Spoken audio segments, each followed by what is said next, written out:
अब जो next topic हमने स्टार्ट करना है, again this is very important topic, क्योंकि इससे आगे आप मतलब जब जो अब ये जो हम टॉपिक स्टार्ट करेंगे, this is inter molecular forces. तो कोवेलेंट बॉन्डिंग में ये एक तरह से लास्ट टॉपिक है, ठीक है, इंटर मॉलिक्यूलर फोर्सेस। अब क्योंकि इसका फिर कनेक्शन बनता है आगे ऑर्गेनिक केमिस्ट्री से। इंटर मॉलिक्यूलर फोर्सेस जो है, basically based on these forces we describe the physical properties of a covalent molecule. ये ध्यान में रखिएगा, these forces describes the physical properties of a compound। ठीक है, जितने भी कोवेलेंट कंपाउंड्स हैं इनकी प्रॉपर्टीज जो हैं, फिजिकल प्रॉपर्टीज के मेल्टिंग पॉइंट क्या होगा, बॉइलिंग पॉइंट क्या होगा, सॉल्युबिलिटी क्या होगी, तो ये सारी जितनी भी फिजिकल प्रॉपर्टीज हैं ये डिपेंड करती हैं इंटरमॉलिक्यूलर फोर्सेस के ऊपर। ठीक है, अब इंटरमॉलिक्यूलर फोर्सेस हैं क्या, इनको आप कैसे डिफाइन करेंगे, व्हाट आर इंटरमॉलिक्यूलर फोर्सेस, ये हमने ओ लेवल्स में भी पढ़ी हैं। The forces which hold molecules together when they are in liquid or solid phase।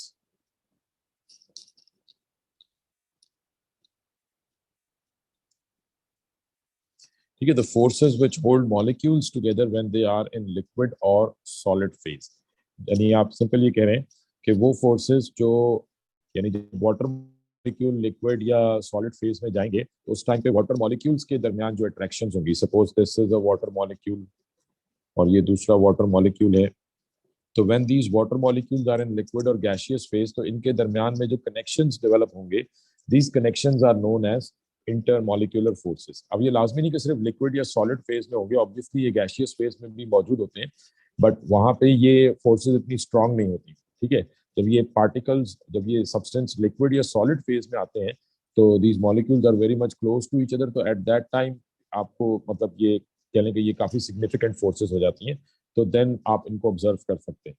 ठीक है, तो इंटरमॉलिक्यूलर फोर्सेस सिंपल क्या हो गई, तो the forces which hold the molecules together, those are known as intermolecular forces.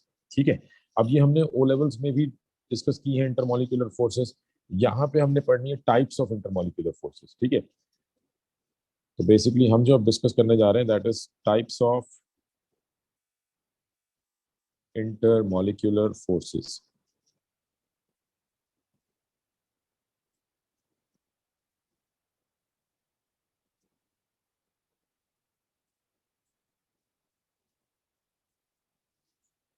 अच्छा, इंटरमॉलिक्यूलर फोर्सेस जो हैं they are also known as van der Waals forces. These forces are also known as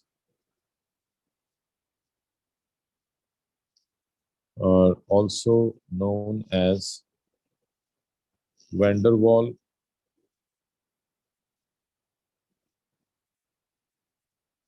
forces। ठीक है, आप इनको van der Waals forces का भी नाम देते हैं। And there are basically two different types of intermolecular forces.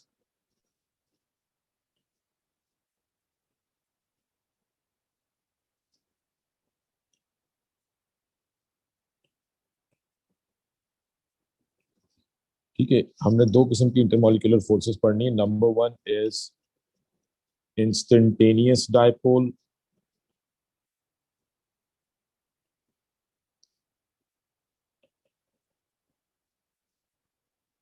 Temporary instantaneous dipole, induced dipole. ठीक है, ये इंटरमॉलिक्यूलर फोर्स का नाम है, instantaneous dipole, induced dipole, which is also known as instantaneous की जगह पे आप टर्म यूज कर सकते हैं टेम्परेरी एज वेल। तो बाद जगहों पे आपको ये नाम मिलेगा इंस्टेंटेनियस डायपोल, इंड्यूस्ड डायपोल, और बाद जगहों पे नाम मिलेगा टेम्परेरी डायपोल, इंड्यूस्ड डायपोल। ठीक है, तो दोनों ही नाम करेक्ट है। And the second type of intermolecular force is permanent dipole, permanent dipole force.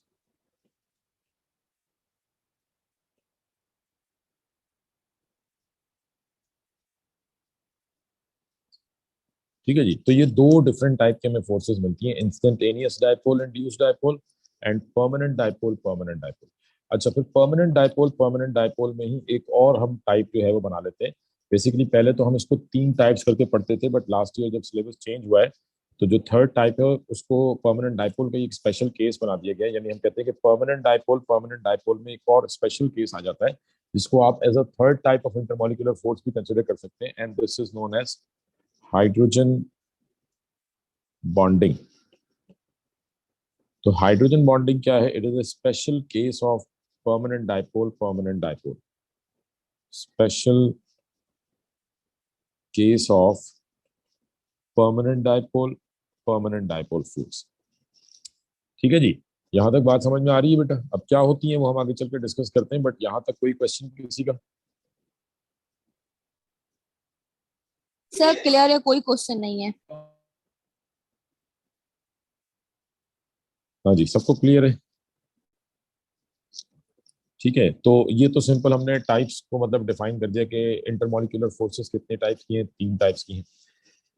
अच्छा, अब इंटरमॉलिक्यूलर फोर्सेस को समझने के लिए 2 कॉन्सेप्ट हैं जो आपके बिल्कुल क्लियर होने चाहिए। ठीक है, to understand the concept of intermolecular forces 2 concept आपके बिल्कुल क्लियर होने चाहिए। कौन कौन से? एक तो इलेक्ट्रोनेगेटिविटी का कॉन्सेप्ट, ठीक है, जो कि आप सबने पढ़ रखा है कि इलेक्ट्रोनेगेटिविटी क्या है। It is the ability of an atom to attract the shared pair of electron toward itself, and the second factor is polarity. ठीक है, तो ये 2 कॉन्सेप्ट आपके बिल्कुल क्लियर होने चाहिए। दीज यानी the type of intermolecular force depends on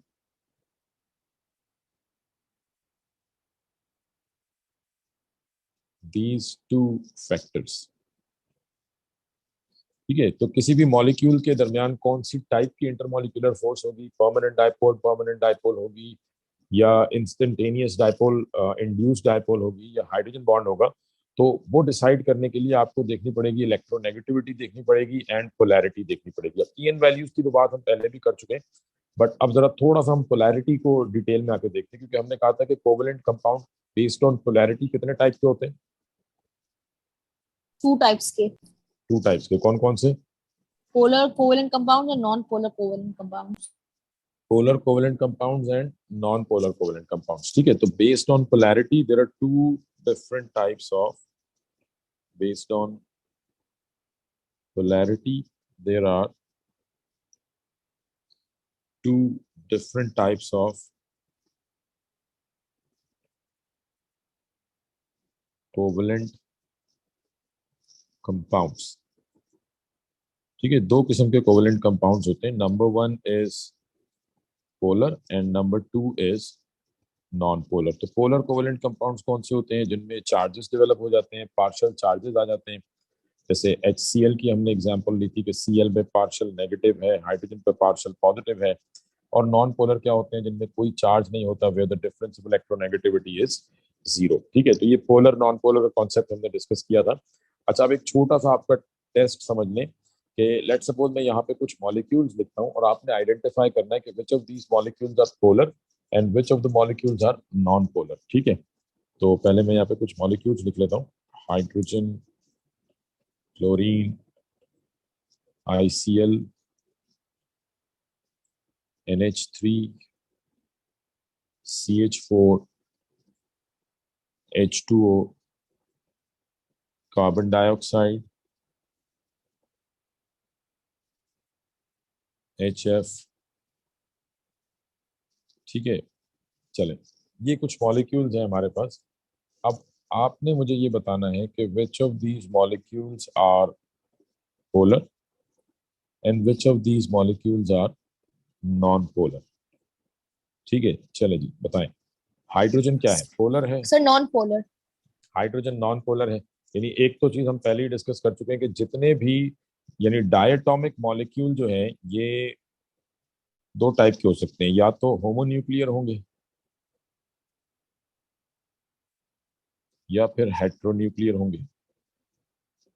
homonuclear मतलब जो सेम एटम से मिलके बने, फॉर एग्जांपल हाइड्रोजन, क्लोरीन, तो ये सब क्या है? होमोन्यूक्लियर है।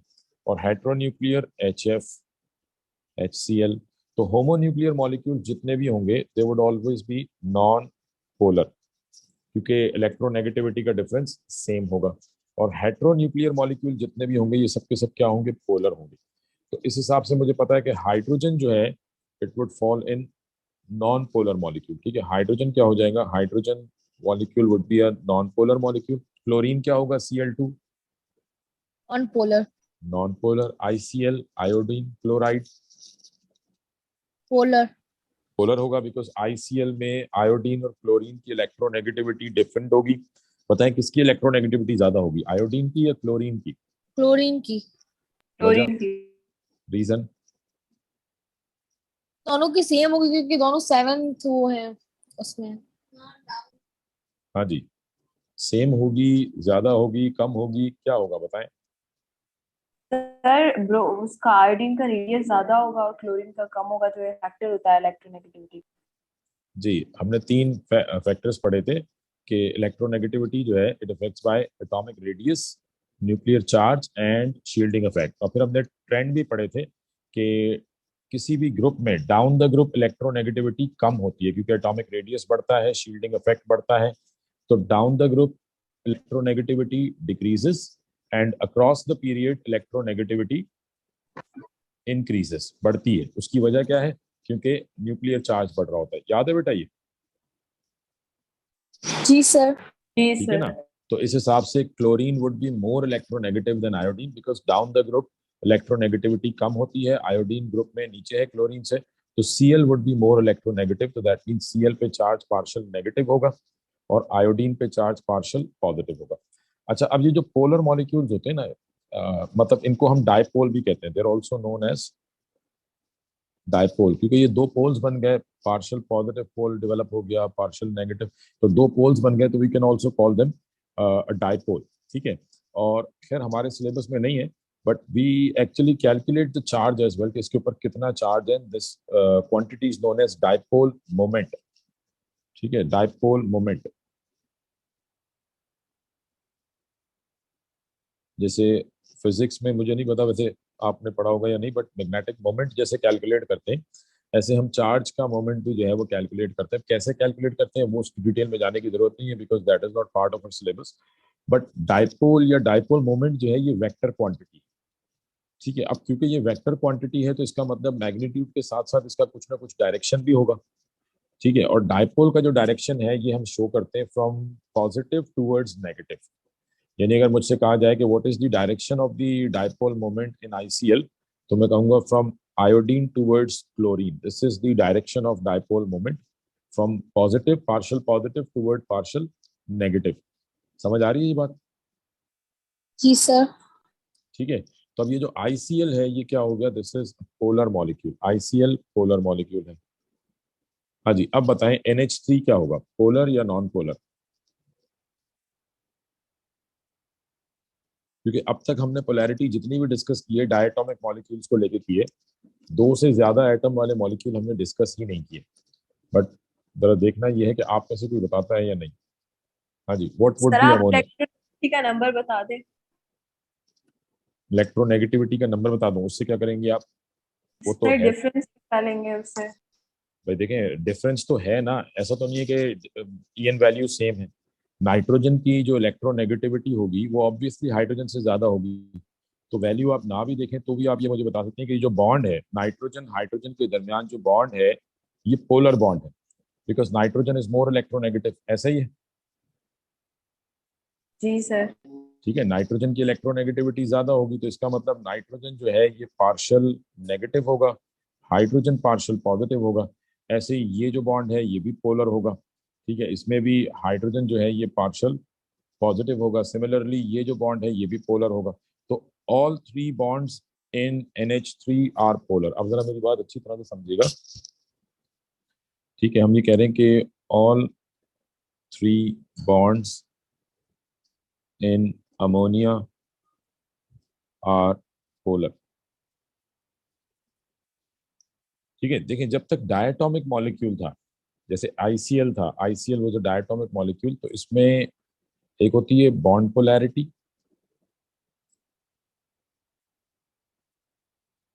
और एक होती है मॉलिक्यूलर पोलैरिटी।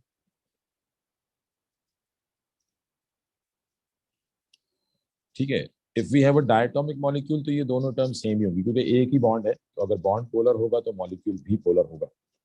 ये समझ में आ रही है आपको बात? नहीं सर। ठीक है ना, मैं ये कह रहा हूँ कि इसमें कितने बॉन्ड्स हैं, आईसीएल में कितने बॉन्ड्स हैं?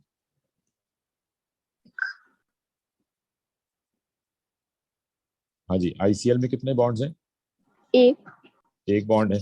तो इसका मतलब इसकी जो पोलैरिटी है वो सिर्फ इस बॉन्ड के ऊपर डिपेंड कर रही है। कौन से बॉन्ड के ऊपर? इस बॉन्ड के ऊपर। तो अगर ये बॉन्ड पोलर होगा तो मॉलिक्यूल भी पोलर होगा। तो हम कह रहे हैं कि जी ये बॉन्ड पोलर है क्योंकि ये दो डिफरेंट एटम्स के दरमियान में बन रहा है जिनकी इलेक्ट्रोनेगेटिविटी डिफरेंट है। तो इसका मतलब ये जो बॉन्ड है ये पोलर है, इसलिए मॉलिक्यूल भी क्या है? पोलर है। ठीक है। बट हाइड्रोजन के केस में क्योंकि बॉन्ड नॉन पोलर है इसलिए मॉलिक्यूल भी नॉन पोलर है। तो डायटोमिक मॉलिक्यूल के केस में जो भी बॉन्ड पोलैरिटी होगी वही मॉलिक्यूलर पोलैरिटी होगी। अब मेरी बात समझ में आई आपको? जी सर। जी सर। ठीक है। लेकिन अगर दो से ज्यादा एटम है, अगर दो से ज्यादा एटम है, अब मैं इसकी एक एग्जांपल NH3 को छोड़ के पहले एक थोड़ी सी सिंपल एग्जांपल लेकर आता हूँ। Beryllium dichloride. अब इसमें मुझे बताएं बॉन्ड पोलर है या नॉन पोलर है? बेरिलियम और क्लोरीन का जो बॉन्ड होगा, ये जो बॉन्ड है ये बॉन्ड पोलर कहलाएगा या नॉन पोलर कहलाएगा? पोलर। पोलर। पोलर, क्योंकि Cl की इलेक्ट्रोनेगेटिविटी ज्यादा है। Cl जो है ये पार्शियल नेगेटिव होगा, इसकी इलेक्ट्रोनेगेटिव, बेरिलियम पार्शियल पॉजिटिव है। और इसमें जो पोलैरिटी की डायरेक्शन होगी वो किस तरफ होगी? पॉजिटिव टू नेगेटिव, बेरिलियम से क्लोरीन पर, क्लोरीन की बेरिलियम तरफ से होगी। क्लोरीन की तरफ। So this would be the direction of dipole moment. Similarly जो दूसरा बॉन्ड है, ये जो बॉन्ड है ये क्या है? ये भी पोलर है। ठीक है। इसमें भी Cl जो है ये पार्शियल नेगेटिव होगा, और इसमें भी पोलैरिटी की डायरेक्शन क्या होगी? From beryllium to chlorine. तो आप देखें जितनी पोलैरिटी यहाँ पे जनरेट होगी उतनी ही पोलैरिटी यहाँ पे जनरेट होगी। ऐसा ही है। जी सर। ठीक है। हमें एक्चुअल वैल्यूज तो नहीं पता, बट ये है कि आप टीएन वैल्यू को डिफरेंस से भी निकाल सकते हैं, लेकिन क्योंकि दोनों तरफ सेम एटम है तो these polarities will cancel out each other. क्योंकि देखें ये जो मॉलिक्यूल है ये क्या है? सिमेट्रिकल है। तो if we have a symmetrical molecule then polarities will cancel out each other and overall the molecule would be non-polar. ठीक है। क्या कहा मैंने कि if the molecule is symmetrical, या आप कह लें कि अगर मॉलिक्यूलर शेप जो है वो सिमेट्रिकल है, जैसे लीनियर है, ये जो शेप है ये क्या है? लीनियर शेप है। तो if the molecular shape is symmetrical then polarities will be cancelled out and molecule will be non-polar overall। ठीक है। तो यहाँ पे दोनों बॉन्ड्स पोलर हैं, बट जो मॉलिक्यूल है ये नॉन पोलर है, क्योंकि यहाँ जो पोलैरिटी जनरेट हुई है इसको ये पोलैरिटी कैंसिल आउट कर देगी। तो दोनों तरफ की जो पोलैरिटीज हैं they would cancel out each other and overall molecule would be non polar. समझ आई है मेरी बात? जी सर। हाँ जी, सबको क्लियर है? जी सर। ठीक है ना। तो इसका मतलब अगर दो से ज्यादा एटम है, if we have more than two atoms in a molecule, if we have more than two atoms in a molecule, then polarity will be decided, molecular polarity, bond तो polar होंगे, then polarity will be decided based on geometry of the molecule। फिर आपको क्या देखनी पड़ेगी? Shape, geometry देखनी पड़ेगी कि ज्योमेट्री सिमेट्रिकल है या नॉन सिमेट्रिकल है। अगर सिमेट्रिकल होगी तो नॉन पोलर होगा, और नॉन अनसिमेट्रिकल होगी तो पोलर होगा। तो बेरिलियम डाइक्लोराइड के केस में, in case of BeCl2, these polarities will cancel out each other। तो यहाँ पे दोनों बॉन्ड पोलर हैं, but molecule is overall non polar, molecule non polar है। तो जब तक डायटोमिक है, polar bond means polar molecules. But अगर 3 4 5 एटम है आपके मॉलिक्यूल में तो लाजमी नहीं है कि अगर बॉन्ड पोलर है तो मॉलिक्यूल भी पोलर होगा। बेरिलियम डाइक्लोराइड में दोनों बॉन्ड्स पोलर हैं, but molecule overall non polar है, पोलैरिटीज कैंसिल आउट हो गई। हाँ जी, यहाँ तक किसी को कोई कंफ्यूजन, कोई क्वेश्चन? फिर NH3 में तो तीन तीन वो बॉन्ड्स हैं, तो हाँ, क्या होगी? NH3 की बात बाद में कर लेते हैं। यहाँ तक समझ में आ गई है सबको? जी सर, क्लियर है। ठीक है ना। अब देख लें NH3 को भी देख लेते हैं। अब NH3 क्या है, क्या ये सिमेट्रिकल है या नॉन सिमेट्रिकल है? नॉन सिमेट्रिकल है। नॉन सिमेट्रिकल है। ये शेप कौन सी है? NH3 की शेप क्या है? पैरामिडल शेप है। पिरामिडल शेप है। तो अगर मैं NH3 को, अब ये आखिरी बात कर रहे हैं, उसके बाद नेक्स्ट टाइम कंटिन्यू करेंगे। तो NH3 की जो एक्चुअल शेप है वो कुछ इस टाइप की है, 1 2 3, और इसके पास एक लोन पेयर है। तो यहाँ पे तीनों बॉन्ड पोलर हैं और पोलैरिटीज कैंसिल आउट नहीं होंगी because this is an unsymmetrical shape. ठीक है, तो NH3 जो है it is a polar molecule. ये पोलर मॉलिक्यूल, ठीक है। NH3 जो है ये पोलर मॉलिक्यूल कहलाएगा बिकॉज यहाँ पे बॉन्ड्स भी पोलर हैं और मॉलिक्यूल भी पोलर है। ठीक है, इसमें पोलैरिटी की जो डायरेक्शन होगी ये इस तरफ होगी। ये पोलैरिटी की डायरेक्शन, हमें डायरेक्शन बनानी नहीं है, सिर्फ समझाने के लिए बना रहा हूँ।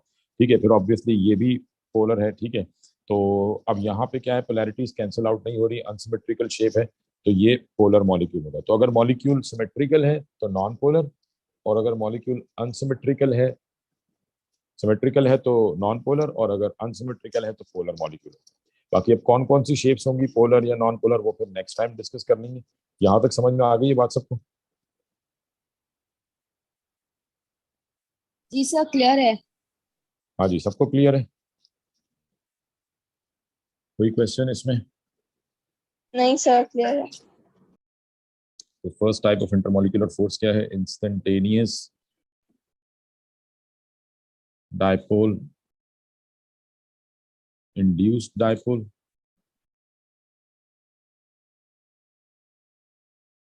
ठीक है, जिसे हमने टेम्पररी डायपोल का भी नाम दिया था।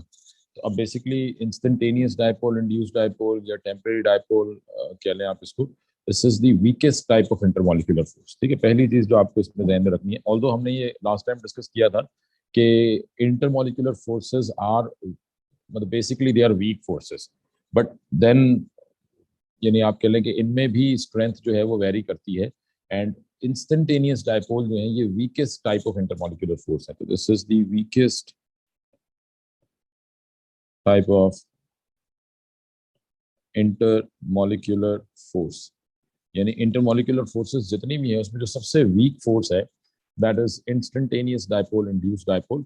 एंड इट एग्जिस्ट बिटवीन, अब इसकी सबसे इंपॉर्टेंट बात क्या है कि it exist between all sort of molecules और atoms. It exist between all sort of molecules and atoms।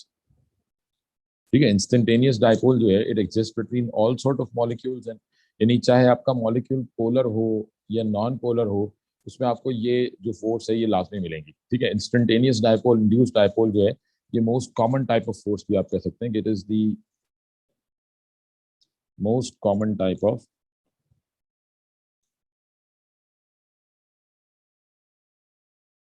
Force. ठीक है, it is the most common type of force.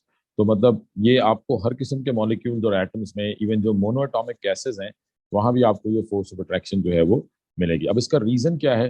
Because this force develops और it arises due to, it arises due to uneven distribution of electron density। ठीक है, it arises due to uneven distribution of electron density when, अच्छा इसको simple आप अभी तो फिलहाल यहाँ तक कह लें कि ये जो इंटरमॉलिक्यूलर फोर्सेस हैं या जो आप कह लें कि जो टेम्परेरी डायपोल्स हैं, इनका मेन रीजन क्या है कि uneven distribution of electron density. अब देखें, uneven distribution of electron density जो है, जैसे सपोज मैं कहता हूँ कि HCl है, थोड़ा सा इसको जरा समझिएगा कि अब HCl है, तो HCl क्योंकि पोलर मॉलिक्यूल है तो इसमें तो हर वक्त इलेक्ट्रॉन डिस्ट्रीब्यूशन अनइवन रहती है। ठीक है, बट हम इस टाइप की अनइवननेस की बात नहीं कर रहे हैं, हम क्या कह रहे हैं कि कोई भी आपका मॉलिक्यूल हो, लेट सपोज आपके पास एक हाइड्रोजन मॉलिक्यूल है, सपोज ये हमारे पास एक हाइड्रोजन मॉलिक्यूल है, और हाइड्रोजन मॉलिक्यूल जो है ये दो हाइड्रोजन के सिग्मा ऑर्बिटल जब ओवरलैप करते हैं तो बनता है। ठीक है, तो let suppose we are saying this is hydrogen molecule, जिसमें क्योंकि because this is a non polar molecule, दोनों हाइड्रोजन एटम्स की इलेक्ट्रोनेगेटिविटी सेम है, तो as it is a non polar molecule, so the electron density would be evenly distributed. So most of the electron density is between the nuclei of both bonded atoms, and some of the electron density is around the nuclei as well. ठीक है, तो यहाँ पे हम simple ये कह सकते हैं कि the electron distribution या electron density is evenly distributed. ठीक है, इलेक्ट्रॉन डेंसिटी क्या है, ये इवनली डिस्ट्रीब्यूटेड है, but as we have already discussed in atomic structure कि we can not predict the movement of electrons, we can not predict the position of electron with certainty. ठीक है, तो I can just simply say कि जी 95% chance, जैसे हमने orbital की बात की थी कि ऑर्बिटल्स क्या होते हैं, the region where chances of finding an electron is maximum, और वो चांसेस कितने थे, 95%। तो मैं ये सिंपल कह सकता हूँ कि अराउंड 95% चांस है कि इलेक्ट्रॉन डेंसिटी हाइड्रोजन मॉलिक्यूल में इलेक्ट्रॉन डेंसिटी इस टाइप की होगी कि ये इवनली डिस्ट्रीब्यूटेड होगा, बट 5% चांस ये भी है because these electrons are continuously moving. ठीक है, इलेक्ट्रॉन्स जो हैं they are continuously moving, so due to that movement of electron it might happen ke at any given time most of the electron density move towards this hydrogen or this hydrogen, यानी although ये 95% chance है कि ये evenly distributed होती है, but due to electron movement it might happen at any given time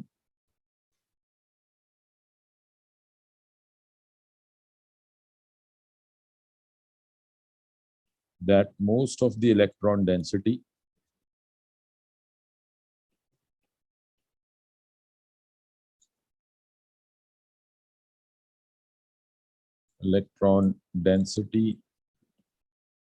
moves on one hydrogen atom। ठीक है, कि most of the electron density would move towards one particular atom. ठीक है, लेट सपोज हमने कहा कि ये इलेक्ट्रॉन डेंसिटी इसकी तरफ चली जाती है, तो 95% चांस तो ये है कि इलेक्ट्रॉन डेंसिटी इवनली डिस्ट्रीब्यूटेड होगी, but there is some chance, 5% chance के एट एनी गिवन टाइम आप कह लें कि किसी एक पर्टिकुलर सेकंड के लिए most of the electron density move towards hydrogen, और जब ऐसा होगा तो सिंपली क्या होगा कि जो आपका हाइड्रोजन मॉलिक्यूल है, ठीक है, ये जो हाइड्रोजन मॉलिक्यूल है, लेट सपोज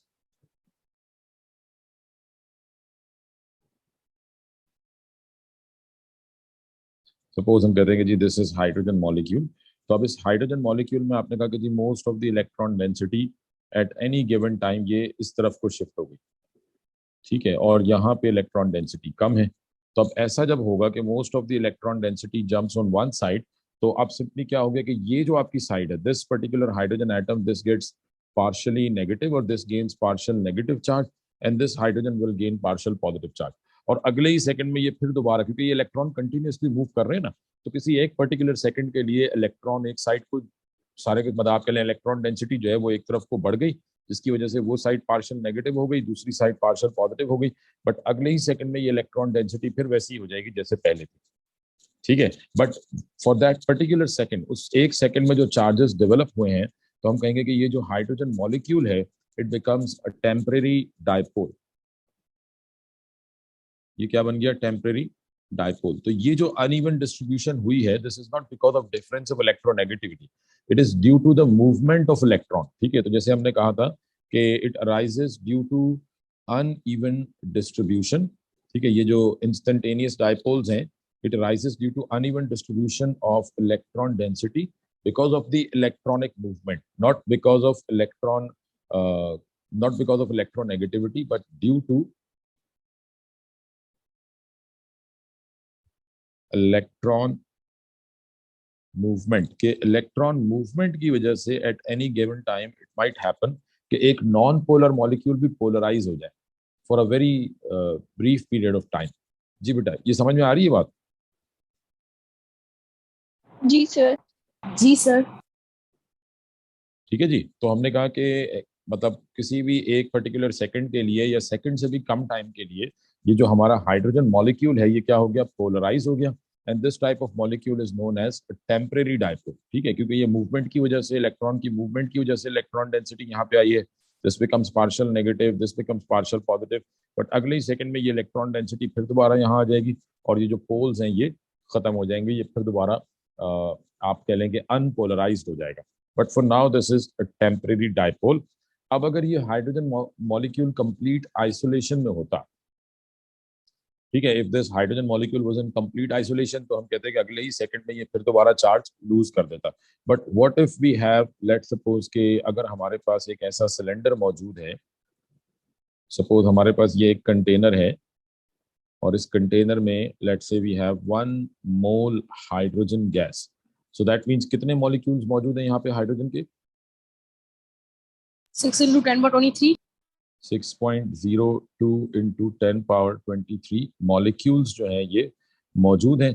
और जब इतने सारे मॉलिक्यूल्स होंगे तो लेट्स से एक हाइड्रोजन मॉलिक्यूल पोलराइज हुआ और उस टाइम पे उसके बिल्कुल बराबर में एक और हाइड्रोजन मॉलिक्यूल मौजूद था। और जब ये मॉलिक्यूल पोलराइज होगा, ठीक है, जो आपके पास एक टेम्परेरी डायपोल इसमें डेवलप हुआ, ठीक है, अब जो बराबर वाला मॉलिक्यूल है इसकी इलेक्ट्रॉन डिस्ट्रीब्यूशन बिल्कुल आप कह लें कि इवनली डिस्ट्रीब्यूटेड है। सेंटर में इलेक्ट्रॉन है और साइड्स पे इलेक्ट्रॉन है। बट जैसे ही आपका ये मॉलिक्यूल पोलराइज होगा तो इसका जो नेगेटिव चार्ज है, this negative charge will repel the negative charge of this hydrogen, जिसकी वजह से ये जो पर्टिकुलर हाइड्रोजन है इसके इलेक्ट्रॉन जो है वो इस तरफ को शिफ्ट हो जाएंगे। ठीक है, ये नेगेटिव इसके नेगेटिव को रिपेल करेगा। तो the electron density, let's suppose हम इसको नाम दे दें कि this is molecule number 1 and this is molecule number 2। तो मॉलिक्यूल 1 की जो इलेक्ट्रॉन डेंसिटी है वो मॉलिक्यूल 2 के इलेक्ट्रॉन्स को रिपेल करेगी। And due to that repulsion we can just simply say कि the electron density of this hydrogen will also shift on one side, या आप कह लें कि इसकी जो इलेक्ट्रॉन डेंसिटी है वो भी इस तरह से इससे दूर जाने की कोशिश करेगी। तो this side will get partially negative और ये वाली साइड जो है ये इस पे नेगेटिव चार्ज की इंटेंसिटी कम हो जाएगी। तो हम कहेंगे ये जो मॉलिक्यूल है इस पे भी पार्शियल चार्जेस डेवलप हो गए, partial negative and partial positive. और इस पे जो चार्ज डेवलप हुआ है इसकी वजह से ये जो डायपोल बनेगा this would be known as induced dipole, because this charge is develop due to induction. ये इंडक्शन, जैसे आप फिजिक्स में इंडक्शन का कॉन्सेप्ट पढ़ते हैं, तो ये इंडक्शन की वजह से हम सिंपल कह सकते हैं कि ये जो मॉलिक्यूल है, this molecule has induced charge on this particular molecule as well. हाँ जी बेटा, ये क्लियर है बात? सर ये आप इंड्यूस थोड़ा रिपीट कीजिएगा।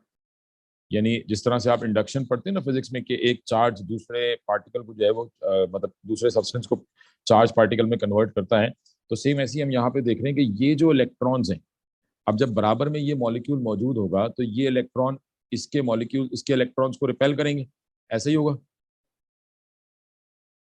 जी sir.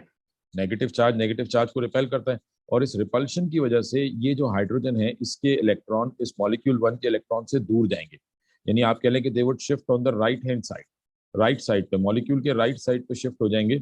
Most of the electron density would shift on this side, तो ये जो साइड है ये पार्शियली नेगेटिव हो जाएगी। और क्योंकि यहाँ पे इलेक्ट्रॉन डेंसिटी कम हो गई या आप कह लें कि इसका न्यूक्लियस एक्सपोज हो गया, तो this side will get partial positive. तो ये जो मॉलिक्यूल है ये भी पोलराइज हो गया और इस पोलर मॉलिक्यूल को हम क्या नाम देंगे? This would be induced dipole, because इस पे चार्ज डेवलप हुआ है इस मॉलिक्यूल की वजह से। आप समझ आ रही बात? जी जी अब आ गया सर। हाँ जी, बाकी सबको भी क्लियर है? जी सर क्लियर है। ठीक है, अब इसी तरह अब तो ये जो इन दोनों के दरमियान जो फोर्स ऑफ अट्रैक्शन डेवलप हुई है इसको हम सिंपल क्या नाम देंगे? This would B temporary dipole, induced dipole. और इसको हम ऐसे डॉटेड लाइन से रिप्रेजेंट करेंगे and this force of attraction is temporary dipole, induced dipole, या आप इसको इंस्टेंटेनियस डायपोल, इंड्यूस्ड डायपोल भी कह सकते हैं। And this type of attraction is also known as temporary dipole induced dipole attraction is also known as London dispersion forces.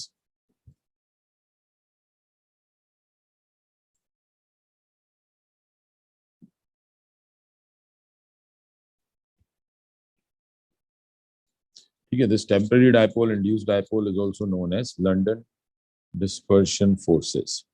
तो आप इसको लंदन डिस्पर्शन फोर्स भी कह सकते हैं। तो अब देखें ये मतलब मॉलिक्यूल्स के दरमियान कनेक्शंस डेवलप होना शुरू हो गए। सिमिलरली ये जो हाइड्रोजन मॉलिक्यूल है इसके बराबर में एक और हाइड्रोजन मॉलिक्यूल होगा, ये उसको पोलराइज करेगा, तो ये ऐसे चेन बढ़ना शुरू हो जाएगी। तो अब आप ये कह सकते हैं कि ये एक वीक फोर्स है, ये अगर ब्रेक भी होती है तो लेकिन ये आगे कनेक्शंस बनते चले जा रहे हैं, एक मॉलिक्यूल दूसरे मॉलिक्यूल को पोलराइज करता चला जा रहा है। तो जब हाइड्रोजन लिक्विड या सॉलिड फेज में आएगा तो एट दैट टाइम इसके मॉलिक्यूल्स के दरमियान जो फोर्स डेवलप होगी that would B instantaneous dipole, induced dipole. तो इसको हम सिंपल शो कर सकते हैं कि this is one hydrogen molecule. वो तो समझने के लिए बात हो गई। अब आप सिंपल कह सकते हैं कि ये जो हाइड्रोजन मॉलिक्यूल्स हैं इनके दरमियान जो अट्रैक्शन डेवलप होती है इसको हम डॉटेड लाइन से रिप्रेजेंट करते हैं, and this is instantaneous dipole, induced dipole कह दें, या टेम्परेरी डाइपोल, इंड्यूस्ड डाइपोल कह दें। And this is the only type of attraction. देखें इससे पहले हमने ये बात की है कि this force of attraction exist, ये most common type of attraction है, तमाम पोलर और नॉन पोलर मॉलिक्यूल्स में ये एग्जिस्ट करती है because it develops due to movement of electron. But अगर कोई नॉन पोलर मॉलिक्यूल है तो उसमें सिर्फ एक ही टाइप की अट्रैक्शन होगी, and that would B instantaneous dipole. So this is the only type of attraction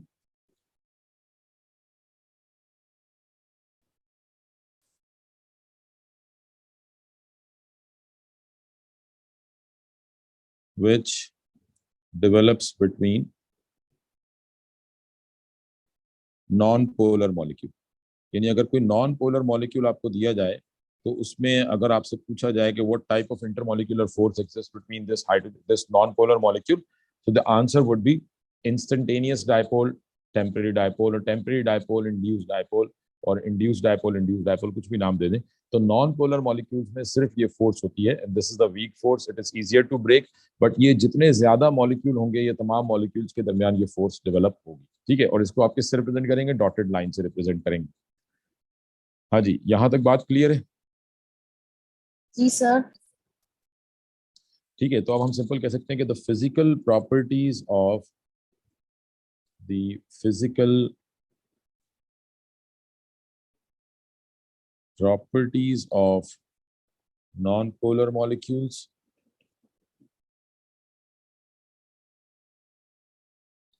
and monoatomic gases, for example noble gases, noble gases के दरमियान भी यही force of attraction है, and monoatomic gases. Physical properties means their melting point and boiling point and solubility and viscosity.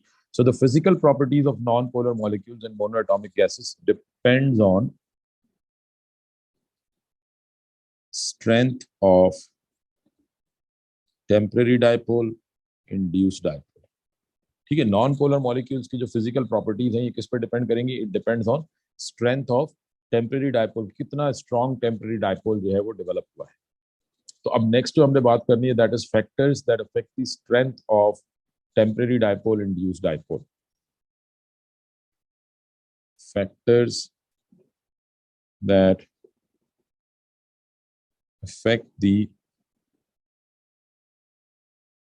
strength of temporary dipole, induced dipole। ठीक है, अब मैं इसकी डायरेक्ट आपको एक एग्जांपल देता हूँ। आप सबने अल्केन्स पढ़े हैं ओ लेवल्स के अंदर, ठीक है। अल्केन्स का जनरल फॉर्मूला क्या था? दैट वाज CnH2n+2, ठीक है। और अच्छा, अब मुझे ये बताएं, जैसे सपोज CH4 है, चले पहले तो आप मुझे बताएं CH4 is a polar molecule और non polar molecule? Sir polar. कैसे? Sir non polar, sir non polar होगा। नॉन पोलर क्यों होगा? सर क्योंकि है ना अपोजिट फोर्सेस, अपोजिट जो साइन होंगे वो कैंसिल हो जाएंगे, सिमेट्रिकल तो शेप हो कैंसिल, जाएगी इसके लिए। सिमेट्रिकल शेप है, पोल्स कैंसिल आउट हो जाएंगे, और वैसे भी कार्बन और हाइड्रोजन की इलेक्ट्रोनेगेटिविटी का कोई बहुत ज्यादा फर्क नहीं है। तो आप इसको यूं ध्यान में रख सकते हैं कि अल्केन्स जो हैं इन सब में टेट्राहीड्रल अरेंजमेंट होगी, तो alkanes are non polar in nature. ठीक है, अल्केन्स क्या है? They are non polar in nature, और मतलब जहां भी टेट्राहीड्रल फोर्सेस और सराउंडिंग एटम्स जो है वो एक जैसे हो तो ये मॉलिक्यूल क्या होंगे? नॉन पोलर होंगे। तो अल्केन्स आर नॉन पोलर। तो इसका मतलब मीथेन के जो मॉलिक्यूल हैं इसके दरमियान जो इंटरमॉलिक्यूलर फोर्स होगी वो कौन सी होगी?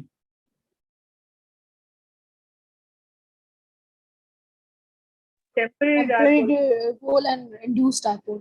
Temporary dipole, induced dipole. The intermolecular forces let's suppose अगर हमारे पास मीथेन मॉलिक्यूल हैं इन लिक्विड और solid phase, suppose this is one methane molecule, ये दूसरा मीथेन मॉलिक्यूल है, ये तीसरा मीथेन मॉलिक्यूल है, तो इनके दरमियान जो कनेक्शन है that would B temporary dipole induced dipole. ठीक है, तो ये नॉन पोलर मॉलिक्यूल्स हैं, यहाँ पे temporary dipole induced dipole exist करता है। अब हमने ये ओ लेवल्स में पढ़ा था कि C1 to C4 यानी जो पहले जो चार अल्केन्स हैं they are gases at room temperature and pressure. C5 to C17 they are liquid at room temperature and pressure, and C17 above they are solid at room temperature and pressure। ठीक है, ये हमने इनकी properties O levels में पढ़ी थी। तो that means melting point बढ़ रहे हैं या कम हो रहे हैं? बढ़ रहे हैं। बढ़ रहे हैं। तो हम सिंपल ये कह सकते हैं कि the melting point and boiling point of alkanes increases as number of carbon atoms increases, number of carbon atoms increases। ठीक है, melting point and boiling point of alkanes increases as number of, और क्यों बढ़ रहे हैं melting and boiling point? Reason? Intermolecular force strong हो रही है, इंक्रीज हो रही है। Because the strength of, क्योंकि अभी हमने कहा कि इनकी नॉन पोलर मॉलिक्यूल्स की जो फिजिकल प्रॉपर्टीज है it would depend on the strength of instantaneous dipole, temporary dipole. तो we can just simply say कि मेल्टिंग पॉइंट बॉइलिंग पॉइंट बढ़ रहे हैं, उसका रीजन क्या है? Because the strength of instantaneous dipole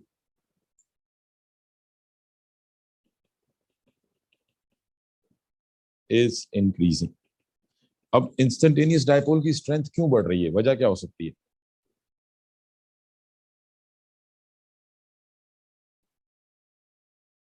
हाँ जी, why the strength of instantaneous dipole induced dipole is increasing?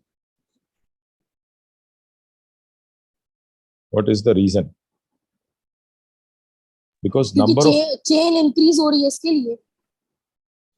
Chain increase हो रही है, या प्रॉपर आंसर ये होगा because number of electrons are increasing. देखिए मॉलिक्यूल्स हैवी होते जा रहे हैं। ठीक है, मॉलिक्यूल पहले चार अल्केन, पहले एक कार्बन से चार कार्बन वाले अल्केन, फिर पांच कार्बन से सेवन, तो नंबर ऑफ कार्बन एटम्स बढ़ रहे हैं, मतलब मॉलिक्यूल हैवी होता जा रहा है। तो यहाँ पे आ जाता है हमारे पास पहला फैक्टर, एंड दैट इज, यानी हम स्ट्रेंथ की बात कर रहे थे ना, तो हम कहते हैं कि number of electrons in a molecule. अगर आपने किसी भी मॉलिक्यूल में इंस्टेंटेनियस डायपोल की स्ट्रेंथ देखनी है तो आप क्या देखेंगे? Number of electron in that molecule which is directly proportional to strength of instantaneous dipoles। क्योंकि देखिए जितने ज्यादा इलेक्ट्रॉन्स होंगे अनइवन डिस्ट्रीब्यूशन के चांसेस भी उतने ज्यादा होंगे। हमने यही कहा है ना कि ये जो फोर्स ऑफ अट्रैक्शन है it develops due to uneven distribution of electron. तो जितने ज्यादा इलेक्ट्रॉन होंगे उनमें रैंडमनेस के चांसेस भी उतने ज्यादा होंगे। As number of electrons increases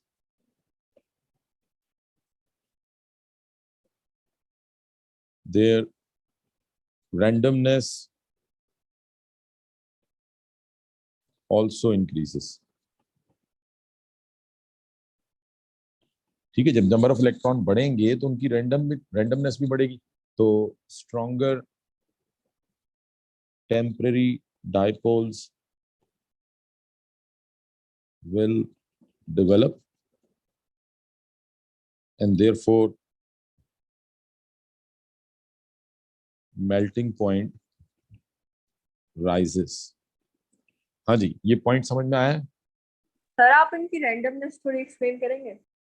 मतलब हम सिंपल ये कह रहे हैं ना कि देखें, आप इसको यूं समझ लें, मैं इसको यहाँ पे मॉलिक्यूल्स की टर्म में बात नहीं करता, मैं सिंपल इसको यूं कह देता हूँ कि लेट से मेरे पास दो कॉइन्स हैं।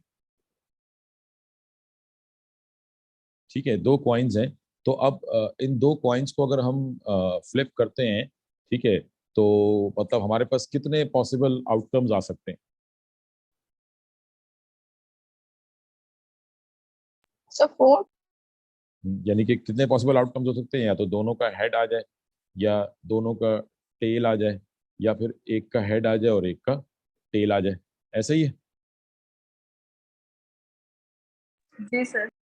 ठीक है ना, आपने उसमें नहीं जा रहा पहला हेड दूसरा टेल, वो फिर हम वो मैथमेटिक्स में हमने प्रोबेबिलिटीज नहीं कैलकुलेट करनी, बस सिंपल आप ये समझ लें कि यहाँ पे तीन ऑप्शन है। अब ऐसे ही अगर मेरे पास 10 कॉइन्स होंगे तो नंबर ऑफ पॉसिबिलिटीज भी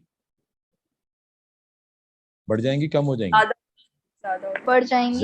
ज्यादा हो जाएंगी। तो अब आप इन कॉइन्स को मॉलिक्यूल समझ लें कि ये मॉलिक्यूल 1 है, ये मॉलिक्यूल 2 है। तो हमने कहा था कि अगर दो मॉलिक्यूल होंगे, सॉरी इलेक्ट्रॉन समझ लें इनको, मॉलिक्यूल्स कह रहा हूं मैं, आप इनको इलेक्ट्रॉन्स कंसिडर कर लें कि ये एक इलेक्ट्रॉन है, ये दूसरा इलेक्ट्रॉन। तो अगर किसी मॉलिक्यूल में सिर्फ दो इलेक्ट्रॉन है तो मतलब आप कह लें कि उनके अरेंजमेंट के जो ऑप्शंस हैं वो भी कम होंगे। बट अगर किसी मॉलिक्यूल में 100 इलेक्ट्रॉन्स हैं तो उनकी जो नंबर ऑफ पॉसिबल अरेंजमेंट्स हैं वो भी बहुत ज्यादा होंगी, और जितनी ज्यादा पॉसिबल अरेंजमेंट्स होंगी तो हम कहेंगे उतनी ज्यादा रैंडमनेस होगी। समझ आ रही मेरी बात? जी सर। ठीक है ना? तो जब आपके पास किसी मॉलिक्यूल में नंबर ऑफ इलेक्ट्रॉन्स बढ़ेंगे तो उसके अनइवन डिस्ट्रीब्यूशन के चांसेस भी बढ़ जाएंगे, और जितना ज्यादा वो अनइवन डिस्ट्रीब्यूट होगा तो उस पर जो पोल डेवलप होगा वो उतना ही स्ट्रांग होगा, और बराबर वाले मॉलिक्यूल से उसकी जो कनेक्शन डेवलप होंगे वो भी काफी ज्यादा स्ट्रांग होंगे। हाँ जी, ये बात समझ में आई है? जी सर, क्लियर है। जी बेटा, आपको क्लियर हो गई अब? जी सर, हो गई। ठीक है ना? तो जितने ज्यादा इलेक्ट्रॉन होंगे उतने स्ट्रॉन्ग डायपोल्स बनेंगे, और जितने स्ट्रॉन्ग डायपोल्स बनेंगे उतना स्ट्रॉन्ग इंटरमॉलिक्यूलर फोर्स होगी, और उतना ही ज्यादा मेल्टिंग पॉइंट या बॉइलिंग पॉइंट होगा। ठीक है? तो मेल्टिंग पॉइंट यानी आप सिंपल कह लें कि as number of electrons increases, ठीक है, जैसे हमने यहाँ पे कहा कि number of electron increases, the strength of temporary dipole increases as well. तो इसका मतलब नंबर ऑफ इलेक्ट्रॉन जो है is directly proportional, number of electron is directly proportional to strength of induced dipole. किसी मॉलिक्यूल में जितने ज्यादा इलेक्ट्रॉन्स होंगे उसमें पोलराइजेशन भी उतनी ज्यादा होगी, उसका जो टेम्परेरी डायपोल बनेगा वो उतना ही स्ट्रांग बनेगा। ठीक। अच्छा, अब उसके बाद ये तो चले, ये बात हो गई कि अगर दो मॉलिक्यूल हैं, एक मतलब सपोज मैं एक और एग्जांपल ले लेता हूँ, मैं कहता हूँ कि मेरे पास एक अल्कीन है C8H16 और दूसरा अल्कीन है C20H40। तो विच of these to alkenes would have a higher boiling point? C20H40। C20H40 का बॉइलिंग पॉइंट हाई होगा due to stronger induced dipole, क्योंकि इसमें नंबर ऑफ इलेक्ट्रॉन ज्यादा है, तो इसमें अनइवननेस जो है, या आप कह लें कि इलेक्ट्रॉन की जो चार्ज डिस्ट्रीब्यूशन है वो ज्यादा अनइवन होगी, तो इसका बॉइलिंग पॉइंट ज्यादा स्ट्रॉन्ग हो, ज्यादा हाई होगा, बिकॉज इसका टेम्परेरी डायपोल स्ट्रॉन्ग है। ठीक है? अच्छा, अब आ जाए हम दूसरा फैक्टर देखते हैं। सपोज मेरे पास एक और मॉलिक्यूल है C4H10। क्या नाम है इसका?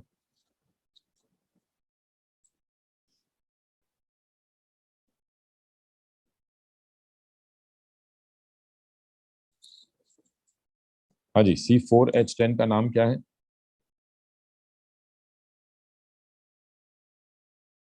ये अल्केन है लेकिन नाम भूल गए हैं। अच्छा जी, तो ये C4H10 जो है, ब्यूटेन, ब्यूटेन। जी जी ब्यूटेन। अच्छा, ब्यूटेन ये कैसे पता लगा आपको? वो कमेंट में एमन ने बताया है। अच्छा, C4H10 जो है ये, अच्छा देखिए, अब ये तो डिपेंड करता है, क्योंकि C3H8 अगर हम लिखेंगे ना तो आप कह सकते हैं कि ये प्रोपेन है। ठीक है बेटा, बट C4H10 जो है अगर आपको याद हो, ये डिपेंड करता है कि स्ट्रक्चर क्या है। C4H10 ये भी हो सकता है,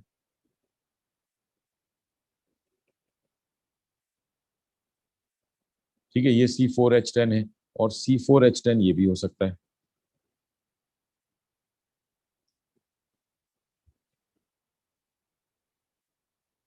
ये भी C4H10 है ना?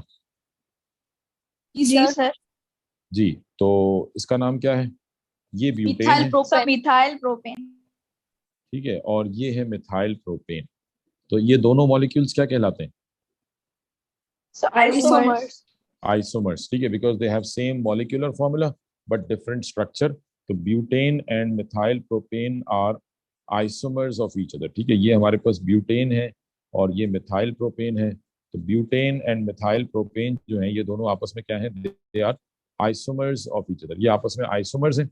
और अच्छा, अब इनकी नेचर क्या होगी? पोलर है या नॉन पोलर है? सर ब्यूटेन नॉन पोलर है और मिथाइल प्रोपेन पोलर है। अच्छा, ये कैसे पता लगा? देखें, है तो ये भी अल्केन। ज्योमेट्री देखिए ना, वो सिमेट्रिकल है और वो सिमेट्रिकल नहीं है। मिथाइल ज्योमेट्री तो प्रोपेन। दोनों की सेम है ना बेटा, ये भी टेट्राहीड्रल ज्योमेट्री है, ये भी सारे कार्बन जितने भी हैं सब टेट्राहीड्रल है, सबके 4 बॉन्ड्स हैं, तो दोनों की ज्योमेट्री सेम है, टेट्राहीड्रल ज्योमेट्री है, ठीक है। और अल्केन जितने भी हैं ये सबके सब क्या होंगे, they are all non polar in nature. समझ आ रही बात?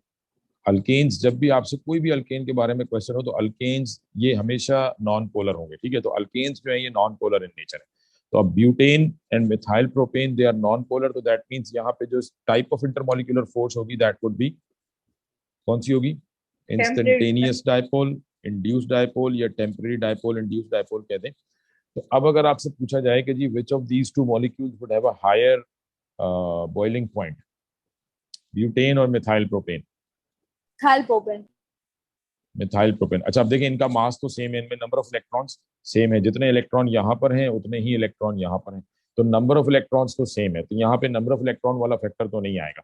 अब यहाँ आ जाता है दूसरा factor and that is point of contact. तो सेकंड फैक्टर क्या है स्ट्रेंथ ऑफ इंटरमॉलिक्यूलर फोर्स का? पहला फैक्टर क्या था? Number of electron, and the second factor is point of contact, which is also directly proportional to strength of intermolecular forces, ठीक है। तो point of contact are also directly proportional to strength of intermolecular force. अब point of contact क्या है, इनको जरा थोड़ा समझ लें, ये हमें बस थोड़ा सा कॉन्सेप्ट अपना क्लियर करना है। पॉइंट ऑफ कॉन्टेक्ट मतलब total number of points where two molecules are connecting with each other through intermolecular forces. यानी लेट सपोज मेरे पास ये एक ब्यूटेन मॉलिक्यूल है, ये दूसरा ब्यूटेन मॉलिक्यूल है, तो अब ये दोनों जब आपस में इंटरमॉलिक्यूलर फोर्सेस डेवलप करेंगे तो लेट से एक पॉइंट ऑफ कांटेक्ट ये बन गया, एक पॉइंट ऑफ कांटेक्ट ये बन गया, एक पॉइंट ऑफ कांटेक्ट ये बन गया और ये बन गया। इसके अलावा और भी होंगे बिकॉज हाइड्रोजन्स भी हैं, बट हम इतनी डिटेल में नहीं जा रहे। तो फिलहाल यहाँ पे हमें टोटल पॉइंट ऑफ कांटेक्ट कितने नजर आ रहे हैं? 4। 4। और ऐसे ही अगर हमारे पास मिथाइल प्रोपेन है 1 2 3 4, ऐसे ये दूसरा मिथाइल प्रोपेन है 1 2 3 4, तो यहाँ पे अगर हम पॉइंट ऑफ कॉन्टेक्ट देखें तो कितने बनेंगे? 1 2 3, तो लेस पॉइंट ऑफ कॉन्टेक्ट है। मतलब आप भी कह लें कि ये जो स्ट्रक्चर है this would be more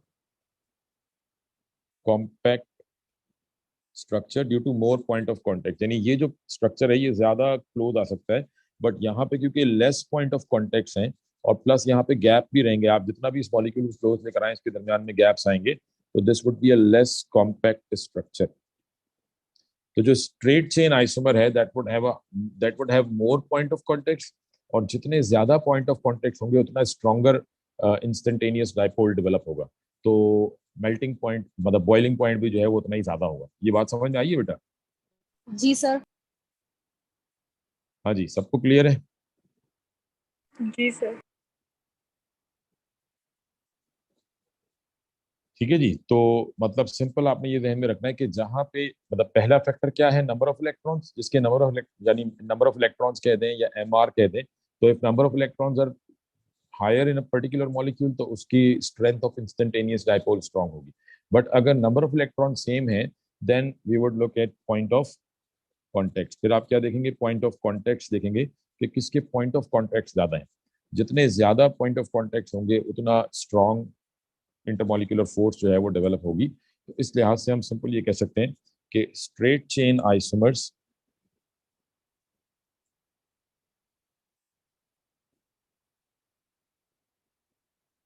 would always have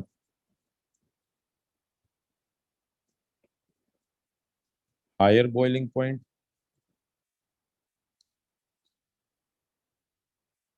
than branch chain isomers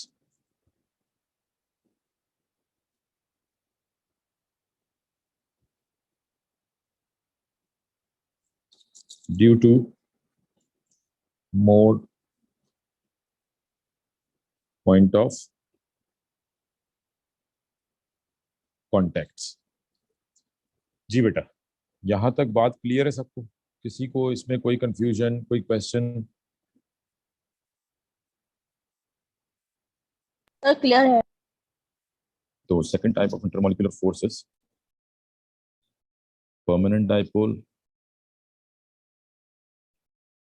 permanent dipole force.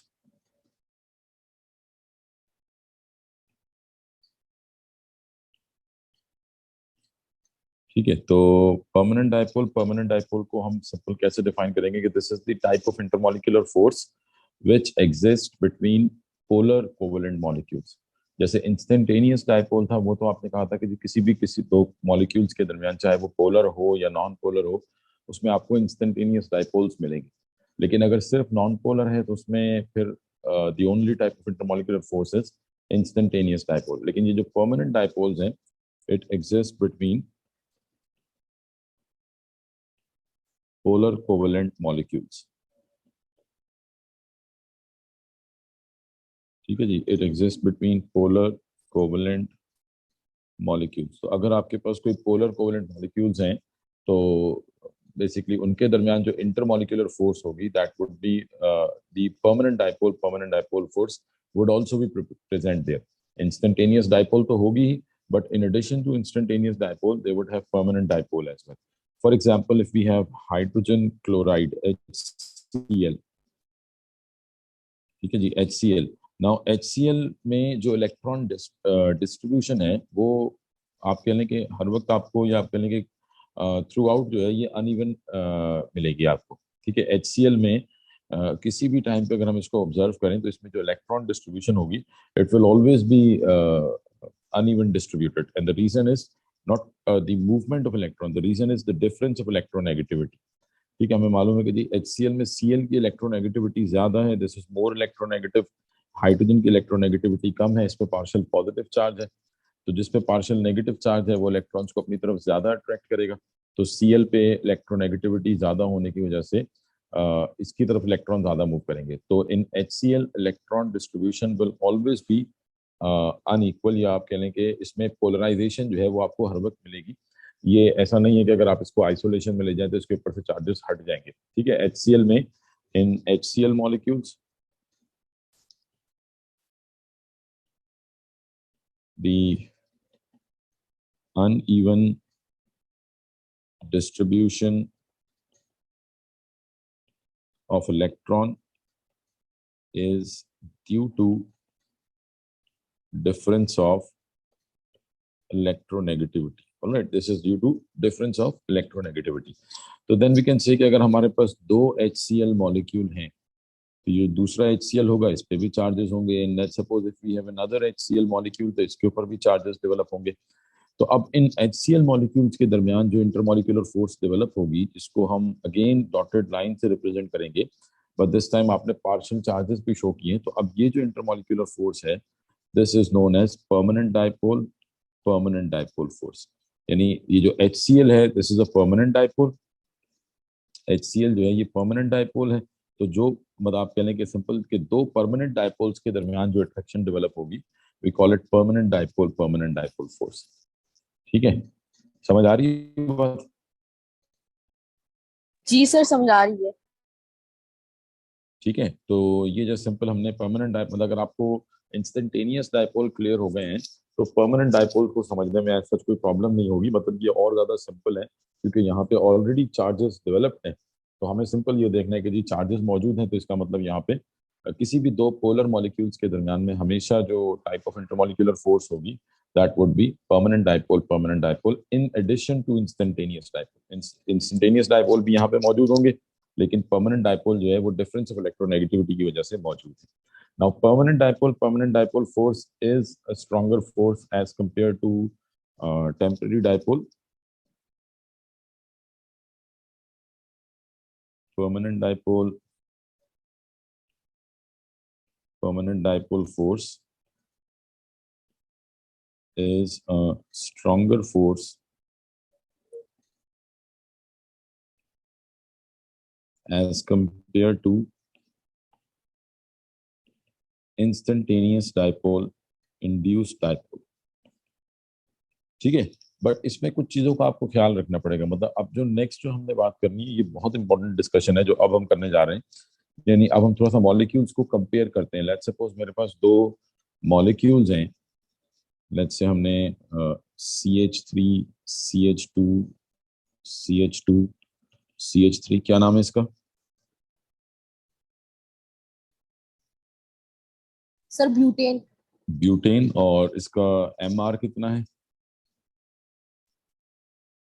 ठीक है, ये ब्यूटेन है, और अगर मैं इसका एमआर कैलकुलेट करूं तो इसका एमआर कितना है?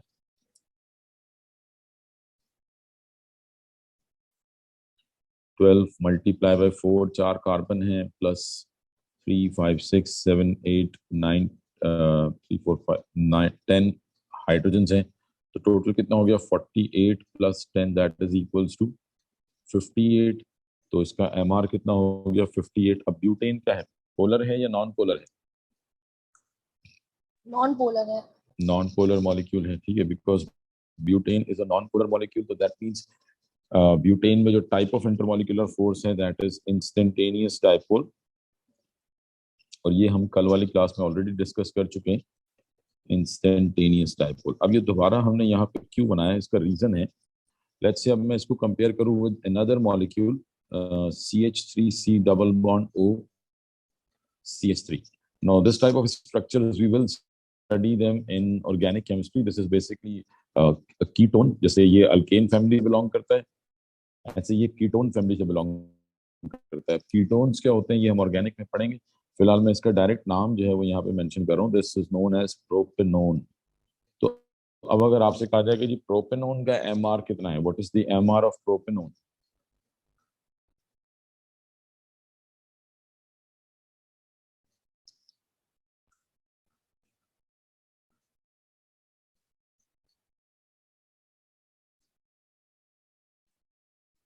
हाँ सर जी, 58। 58 ही है, ठीक है। तो अगर आप दोनों का एमआर देखें तो इन दोनों मॉलिक्यूल्स का जो एमआर है वो सेम है, दैट इज 58। अच्छा, अब ये होता है प्रोपेनोन जो है ये पोलर मॉलिक्यूल है या non polar molecule? Polar. Polar होगा, ठीक है। And the main reason why it is polar, we can easily see that यहाँ पे ये कार्बन ऑक्सीजन बॉन्ड है, और कार्बन ऑक्सीजन बॉन्ड में कार्बन पार्शियल पॉजिटिव होगा, ऑक्सीजन पार्शियल नेगेटिव होगा। तो due to that difference of electronegativity propanone is a polar molecule. तो दैट मीन्स यहाँ पे जो टाइप ऑफ इंटरमॉलिक्यूलर फोर्स होगी that would be permanent dipole, permanent dipole force. Now, the next thing they're going to ask you, KG, which of these molecules would have a higher boiling point, butane or propanone? Butane. Butane का boiling point higher होगा, sir propanone का हो। Propanone का higher होगा, और reason क्या होगा उसका? सर उसमें स्ट्रॉन्ग परमानेंट डाइपोल फोर्सेस है। उसमें स्ट्रॉन्ग डाइपोल्स मौजूद हैं, परमानेंट डाइपोल है, तो जब स्ट्रॉन्गर इंटरमॉलिक्यूलर फोर्स होगी तो अट्रैक्शन भी ज्यादा होगी मॉलिक्यूल्स के दरमियान, और जब अट्रैक्शन ज्यादा होगी तो उसको ब्रेक करना मुश्किल होगा, बॉइलिंग पॉइंट हाई होगा, ठीक है। और इसकी एग्जांपल आप सिंपल यहाँ से ले सकते हैं कि ब्यूटेन जो है it is a gas at room temperature and pressure, and propanone is a liquid at room temperature and pressure. So that means कि propanone is a higher boiling point as compared to butanone, and the reason is stronger intermolecular forces, ठीक है। तो हम simply कह सकते हैं कि both these molecules have similar molecular mass, so propanone has higher boiling point as compared to butane, and the reason is stronger intermolecular forces, that is permanent dipole, permanent dipole, ठीक है। तो जैसे कल हम बात कर रहे थे कि strength of intermolecular force depends on number of electrons, it depends on point of contact, but if two molecules have same number of electrons और almost same number of electron, जैसे हम यहाँ देख रहे हैं इसका एमआर भी 58 है, इसका एमआर भी 58 है, so that means they have same number of electrons, then the deciding factor would be polarity, ठीक है। ये चीज ध्यान में रखिएगा कि if the two molecules have almost similar molecular masses, if the two molecules have almost similar molecular masses, then the stronger intermolecular force would depend on, या आप कह लीजिए strength of intermolecular force, it depends on polarity कि which of the molecule is a permanent dipole and which of them is a temporary dipole. हाँ जी, यहाँ तक बात समझ में आ रही है बेटा? जी सर। ठीक है, अब इसको कंप्लीट करते हैं बात को. लेट्स सपोज अगर मेरे पास यही प्रोपेनोन मॉलिक्यूल है, CH3C double bond O CH3, and instead of butane, let's say if we have an alkane with 40 carbon atoms. ठीक है, तो आपने एक अल्केन ले लिया CnH2n+2 के हिसाब से हमने इसका फॉर्मूला ले लिया. तो this is ketone with 3 carbon atom propanone and this is an alkane with 40 carbon atoms. ठीक है, हमें इसके नाम को यहाँ पे डिस्कस करने की जरूरत नहीं है. तो ये क्या हो गया, अल्केन विद 40 कार्बन एटम्स. अब ऑब्वियसली मुझे पता है कि अल्केन होगा तो नॉन पोलर होगा और कीटोन पोलर है, तो दैट मींस के कीटोन में परमानेंट डाइपोल स्ट्रॉन्गर फोर्स. अच्छा, कीटोन में इंस्टेंटेनियस डाइपोल्स भी होंगे. ठीक है, ऐसा नहीं है कि वो नहीं होंगे, बिकॉज हमने कहा इंस्टेंटेनियस डाइपोल तो हर जगह पे ही, मतलब हर किस्म के मॉलिक्यूल्स में एग्जिस्ट करते हैं. बट प्रोपेनोन में जो प्राइमरी फोर्स है that is permanent dipole force. और ये जो अल्केन है which has 40 carbon atoms, this would have instantaneous dipole, induced dipole, because ये non polar molecule है. तो अब अगर आपसे पूछा जाए कि which of these two molecules would have a higher boiling point,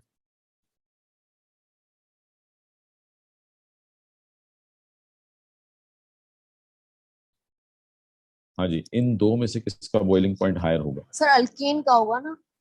alkane का हायर होगा. ठीक है, अब आप ये नहीं देखेंगे कि यहाँ पे परमानेंट डाइपोल है तो आप सर यहाँ पर उसका कहेंगे एमआर देखेंगे, वो ज्यादा है इसके लिए. जी एमआर देखेंगे, क्योंकि हमने जो बात पीछे करी है, हमने सिंपल क्या कहा है कि if the two molecules have almost similar molecular mass, तो अगर मास सेम हो देन आप पोलैरिटी देखेंगे. बट अगर मास में बहुत ज्यादा डिफरेंस है, ठीक है, obviously ketone is a much smaller molecule as compare to the alkane with 40 carbon atoms. So that means के, और इसकी एविडेंस भी हम ले लेते हैं कि प्रोपेनोन जो है this is a liquid at room temperature and this alkane with 40 carbon atoms will be a solid at RT, right? So if a non-polar molecule is a higher molecular mass, तो that means कि उसका boiling point या उसमें जो attractions होंगी वो ज्यादा strong होंगी. तो लाजमी नहीं है कि हर दफा permanent dipole जो है वो stronger force हो. Induced dipole could become a stronger force. It depends on number of electrons or point of contacts, right? Clear हो गई ये बात? So this would have a higher boiling point due to larger mass. तो अगर मास different होगा तो फिर हम मास के बेस पे ही डिसाइड करेंगे, then mass will be the deciding factor. हाँ जी बेटा, यहाँ तक किसी को कोई कंफ्यूजन, कोई क्वेश्चन? नहीं सर, क्लियर है.